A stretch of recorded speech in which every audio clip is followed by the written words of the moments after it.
Hi, I'm Dr. Lori Schwartz-Reichel. My career began in music education where I learned the importance of a key change, a shift, in the tonal center of a piece of music, often used to inject energy or produce significance. Eventually, I realized the impact of making key changes in all areas of my life and the desire to help others do the same. Making key changes can be difficult. I certainly don't have all the answers, but I do like to pose questions for reflection and offer actionable key changes for us to attempt in both our working and living situations. Together, we can unlock our greatest potential in collaboration with those we love, serve, and lead. Let's discover how we can grow together by making key changes. On the day this episode airs, my firstborn child, my daughter, will turn 10 years old. It feels like yesterday and 100 years all at once. She's fiercely independent, creative, persistent, and thoughtful. She has her own sense of style, her own ideas about what life means, and a clear vision of what she wants to do in this world. She's 10, today, double digits. I often wonder if I had any of these qualities at her age, or even now at 47. I'm amazed by her zest for life. Now, a decade later, I look back at photos and videos and see a different version of her and a different version of me. In preparing for her birthday, I came across a letter I wrote to her, one that tells the story of how I found out her daddy and I were expecting her.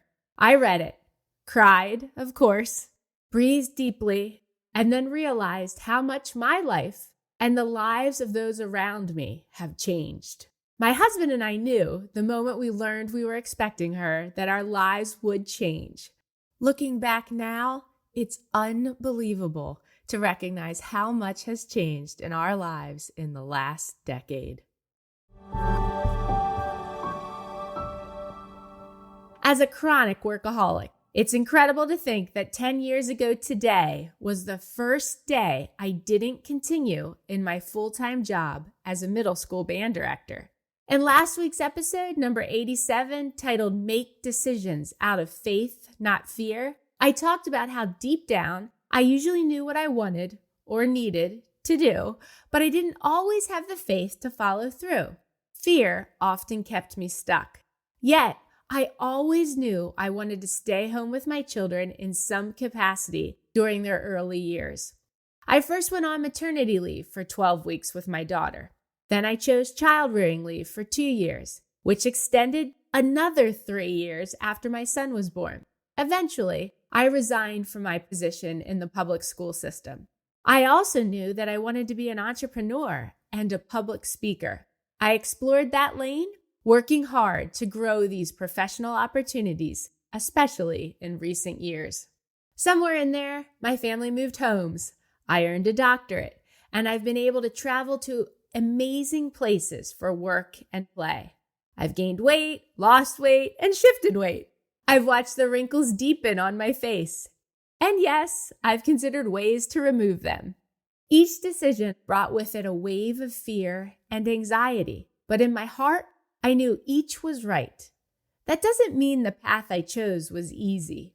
When I look at photos and videos from the last 10 years, beyond the changes in hair color, weight, and laugh lines, I noticed something else. Some of the people in those pictures are no longer here. Some have passed away. Others have drifted out of my life. And some are no longer the same, cognitively or emotionally. There have been deaths, endings of relationships and friendships, illnesses. Many of these I never could have predicted. In hindsight, some I might have. When something or someone new enters your life, something or someone else often leaves. Life is not the same as it was 10 years ago. In many ways, I wouldn't want it to be. In some ways, I wish a few things were. But we don't get to pause time. Life keeps on beating. Sometimes faster, sometimes slower. 2 weeks ago, in episode number 86, titled Acknowledge Your Capacity and Eliminate Apologies, I shared that I'm paying more attention to when I feel stretched too thin. Rather than saying yes immediately, I pause to determine if I truly have the space in my calendar, mind, or heart. That way, I don't have to apologize later if I've overcommitted. To quote author Tim Ferriss, "Perhaps I'm just getting old, but my definition of luxury has changed over time. Now, it's not about owning a lot of stuff. Luxury, to me, is feeling unrushed." So today, I invite you to be luxurious, to not rush, but instead to pause and reflect. If you look back on your life from a decade ago, who or what would you see, feel, or be? What have you learned in the last 10 years? How have you grown? And what key changes could you make to shape your next 10 years? Whatever your answers, know this: every decision, every moment, and every heartbeat has brought you to now. The person you are today has been shaped by the choices you made, the lessons you learned, and even the moments that broke your heart. You've evolved through joy and through loss, through the things you planned and the surprises you never saw coming. A decade can hold so much: laughter, growth, grief, forgiveness, and transformation. And yet, somehow, it passes in what feels like the blink of an eye. So take a moment to honor the version of yourself from 10 years ago, the one who was doing the best they could with what they knew at the time. Thank that person for getting you here. And then look ahead. The next 10 years are unwritten. They are yours to design, to refine, to fill with courage, connection, confidence, and faith. Because the key changes you make today in your home, your work, your mindset, your priorities, and your relationships will set the rhythm for your future and for those you love, serve, and lead. So listen closely today. Life is inviting you to make your next key change and unlock the magic it will bring. If this episode or any of the past ones resonated with you, I'd love to hear from you. Reach out to me through my website, makingkeychanges.com, and share the show with someone who might benefit from it. If you haven't subscribed yet to the weekly newsletter, you'll find a link in the show notes. The newsletter publishes every Wednesday and aligns with the podcast by offering extra insights to help you grow.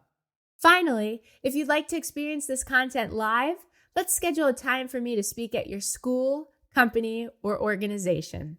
How are we making key changes to comprehend that a lot can change in a decade? Thanks for listening.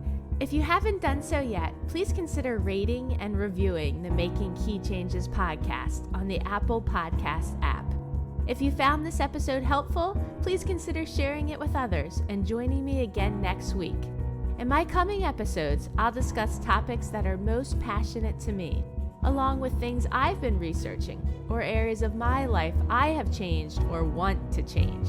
You can learn more about me on my website, makingkeychanges.com. Feel free to message me through there or reach out on social media. I'd love to hear from you and learn about what key changes you hope to make.